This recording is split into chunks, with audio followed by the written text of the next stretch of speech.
"I've been in love with someone else this whole time," she said. So I just said, "Okay," and walked away. Now he's engaged to someone else, and she just showed up at my door. Hey viewers, before we move on to the video, please make sure to subscribe to the channel and hit the like button if you want to see more stories like this. Thanks. My name is Mark. I'm 31. This isn't one of those "I got my revenge" stories you see on here all the time. This is a story about being completely erased, only to realize that the person who did the erasing was about to be erased herself. It's about a kind of quiet dignity that you find after everything you believed in turns out to be a lie. It's about moving on so thoroughly that the past becomes something you can barely recognize, like a photograph of a stranger. For 3 years, I was the rock, the unshakable foundation, the boring one, as she would later put it. My girlfriend, Sarah, was the artist, the creative.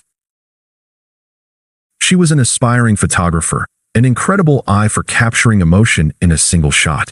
When we met, I was a network administrator for a mid-sized company, and she was a barista trying to save up for her first professional camera. She had this spark, this way of seeing the world that was so different from my own methodical, logical approach. I loved it. I loved her.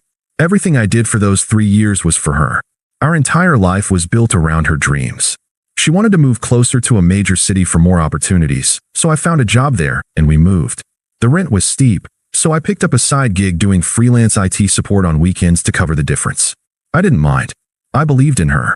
I saw the way her face lit up when she got a good shot. When she was on a creative high, it felt like I was, too. Her happiness was my happiness. I told myself it was a partnership, a long game, a mutually beneficial arrangement. I was building our future with a stable income and a reliable home. She was building her career, a more vibrant one, and one day we'd be a team that had it all. The small signs started about a year ago. Looking back, they weren't small at all. They were massive, glaring neon signs that I chose to interpret as anything but a betrayal. She started spending more time on her phone, glued to a screen. It was always work stuff, she said. Connecting with other creatives, building her network. Her phone was locked down tighter than Fort Knox. I'd walk into the living room, and she'd reflexively flip the screen face down on the coffee table. The open conversations we used to have about her work slowly faded. Instead, she'd just give me a one-word summary of her day.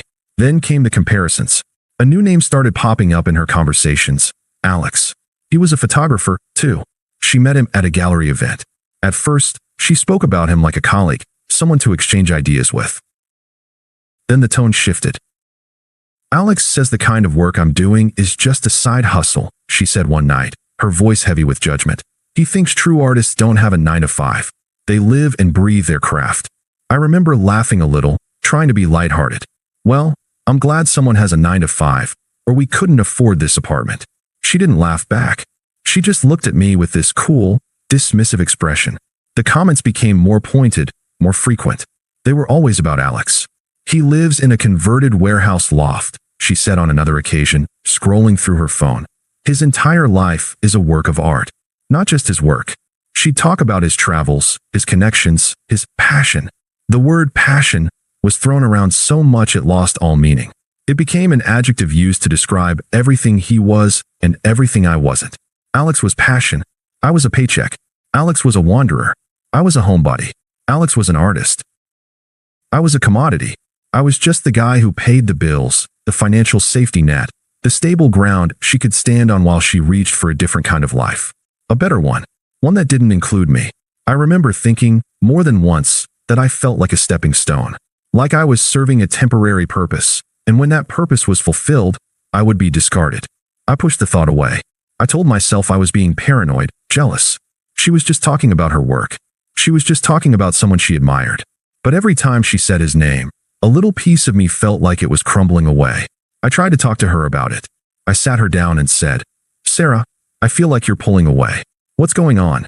She sighed, a dramatic, put-upon sigh. "Nothing, Mark. You're overthinking it. I'm just busy with work. My creative energy is finally flowing, and I need to be focused." She said the last word with a pointed stare, as if my very presence was a distraction. I backed off.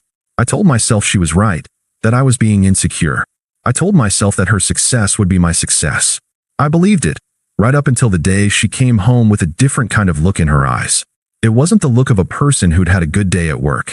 It was the look of a person who had a secret, A person who had made a decision she knew would break someone's heart. She set her camera bag down on the kitchen counter, and the silence in the apartment was deafening. I knew what was coming. I just didn't know how badly it would hurt. Her expression was flat, emotionless. It wasn't the look of someone who was about to deliver bad news. It was the look of someone who was about to close a business deal. The air in the room felt thick and heavy, like a storm was coming. I knew, with a sick certainty, that the conversation I had been dreading was finally here. "What is it, Sarah?" I asked, my voice coming out quieter than I intended. "Just tell me." She sighed and finally met my eyes. Her gaze was completely devoid of the warmth I had seen for 3 years. "This isn't working, Mark," she said, her tone as casual as if she were talking about a burnt dinner. My heart sank. "What isn't working? We can fix it. I just want you to be honest with me." She ran a hand through her hair, a nervous habit she had when she was avoiding something. "It's not about fixing anything. It's about honesty, actually. And my honesty, it means that I can't do this anymore." I could feel my composure starting to crack. "Sarah, you're scaring me. What's going on? Are you telling me you want to break up?" She scoffed, a tiny, dismissive sound. "Break up? It's not a breakup. It's a realignment. This relationship, it was just a stage I needed to get through." She took a deep breath, like a performer about to deliver a monologue. "Mark, I've been in love with someone else this whole time." The words hung in the air, a physical weight that pressed down on my chest and stole all the breath from my lungs. The honesty I had been asking for was delivered like a hammer to the head. The cruelty wasn't in the fact that she had been unfaithful. It was in the reveal that our entire relationship had been a charade, a stage. I was just a supporting character in her story. I felt a flash of white-hot anger, a surge of adrenaline that wanted to scream and shout, to demand to know who, to demand to know why. But a colder, more devastating thought cut through the rage. "She's not worth it."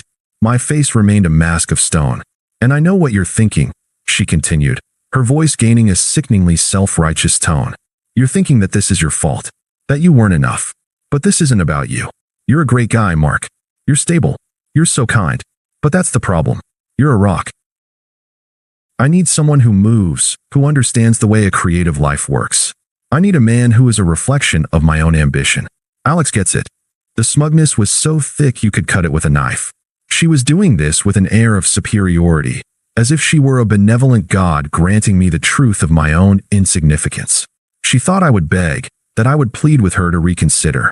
She thought I would collapse, giving her the emotional validation she craved to justify her terrible actions. "This is a cosmic connection," she said, her voice dropping to a theatrical whisper. "We're soulmates. I'm just so sorry that you couldn't give me what I needed." I took a slow, deliberate breath, and something inside of me clicked into place. The anger, the pain, the betrayal. I felt it all, but I refused to let it show. She wanted a show, a big emotional scene, and I wasn't going to give it to her. She wanted me to be a victim, and I refused to play the part. My voice was calm, steady, and utterly detached. It was the voice of a man signing a document and walking away. "Okay," I said a single word. My gaze was fixed on a spot just over her shoulder. "I wish you luck." She just stood there, speechless. Her smug expression had been replaced with one of shock, as if a script had been thrown off a teleprompter. She was waiting for the emotional outburst, the tears, the confrontation. She was waiting for me to validate her narrative that she was worth begging for. I didn't say another word. I simply turned and walked into the bedroom. I started packing, not furiously, not with slammed drawers or thrown clothes. I was methodical. I folded my shirts, rolled my socks, and placed my books into a cardboard box. As I worked, I could hear her in the living room, a ghost of her former self, just standing there. The silence was heavier than any argument could have been. It was the sound of a person who had been so sure of her own importance, confronted with her utter irrelevance. She was waiting for me to break, and I just kept packing. An hour later, I was zipping up my last duffel bag. She finally came to the doorway, her voice uncertain for the first time. "What are you doing? You're actually leaving?" I didn't answer. I just walked past her, grabbed my keys, and opened the door. Her face was a mix of confusion and indignation. "You're not even going to fight for this?" she said, her voice rising. "After everything? After all this time?" I turned and looked at her one last time. There was nothing left to say. I didn't owe her a fight. I didn't owe her an explanation. I just walked out and closed the door behind me. I didn't text, I didn't call. I didn't even check her social media. I just vanished. I took my grief, my pain, and my betrayal, and I carried it somewhere she couldn't see. The first few weeks were a blur. The new apartment was empty and silent, a stark contrast to the life I had just left. I came home every day to an absence, an echoing hollowness. But slowly, that void became a blank canvas. I wasn't just existing, I was rebuilding. I picked up a new side gig that I actually enjoyed, working on custom computer builds for a few clients. I started running again, clearing my head with every step. I reconnected with old friends I had lost touch with because I had been so consumed with her world. The quiet dignity wasn't about being strong. It was about being smart. I knew that she wanted a reaction. She wanted to be able to tell her story of the tearful, broken ex she had to let go of. I wasn't going to give her that. I was going to be the guy who just walked away. And in doing so, I began to find a part of myself I hadn't realized I'd lost. I started making decisions for me, not for us. My life became my own again. The confusion and hurt slowly gave way to clarity. She hadn't just left me, she had set me free. 6 months passed. My life was completely different. I was in a better place, both literally and figuratively. My apartment was a reflection of my own interests, not just a stage for someone else's dreams. I had a small workshop set up in the spare room. The pain was still there, but it was a dull ache, not a searing wound. I was getting a beer with my friend Dave, who was friends with Sarah's crowd, too. He was the only one who didn't take sides, and the only one I trusted to give me the truth. He looked at me with a little surprise. "You look good, man," he said, taking a sip of his drink. "You've been completely off the grid. What's the secret?" "No secret," I said with a shrug. "Just focusing on work, you know, and taking care of myself. That's about it." He nodded slowly, then hesitated. "So, you haven't heard from Sarah at all then?" "No. I think we made that pretty clear 6 months ago." He looked down at the table, spinning his beer bottle. "Look, I'm not bringing this up to stir anything up. I just think you deserve to know." He finally looked at me, his expression a mix of pity and disbelief. "Alex just got engaged." I felt a strange sense of detachment. "Okay. To who?" I asked. "To some girl he met on a shoot in LA, Dave said, his voice lowering. "He proposed to her last week. Sarah, she's completely losing her mind. She's telling everyone that he used her, that he was never serious about their cosmic connection. He just needed an in to a few of her photographer circles in the city. He totally ghosted her the day after he proposed. He even blocked her. The irony was so sharp it almost made me laugh. He had done to her what she had done to me, only far more callously. She had been so smug, so sure that she was leaving me for a better, more passionate life. And that soulmate had just used her as a stepping stone to his own ambitions, then discarded her without a second thought. She was a footnote, a rung on his ladder. Dave sighed. "It's a mess. She's calling everyone she knows, trying to get his contact info, saying he owes her a huge apology. Her friends, even her family, they're starting to get tired of it. It's hard to have sympathy when she was so cruel to you." The quiet justice of it all was almost overwhelming.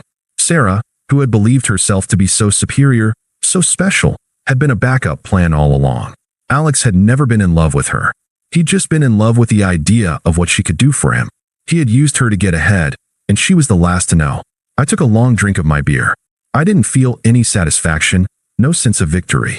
Just a quiet confirmation of what I had always suspected. The entire thing had been a lie. And the saddest part was, she had believed it herself. "I don't need to hear about it anymore, man," I said to Dave, my voice calm. "It's not my problem." He nodded. "I figured. Just thought you should know." I was already far away from all of it. But I didn't know how desperate she was until a few days later, when the calls started coming. From her. The texts, too. It was a slow drip at first, a test of the waters. Then it became a flood. She wanted to talk. She needed me. She needed her rock, the one she had so casually thrown away. And she was about to discover, with devastating finality, that her rock was no longer there to break her fall. The first text came a week later. A single, bland message that felt like a test. "Hey, hope you're doing well."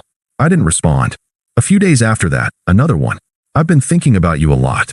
I didn't respond to that one, either. The messages started to come more frequently, the tone shifting from casual to desperate.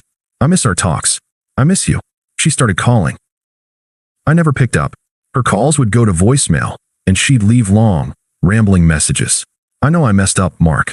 He wasn't who I thought he was. I made a huge mistake. Please, just talk to me." It was pathetic.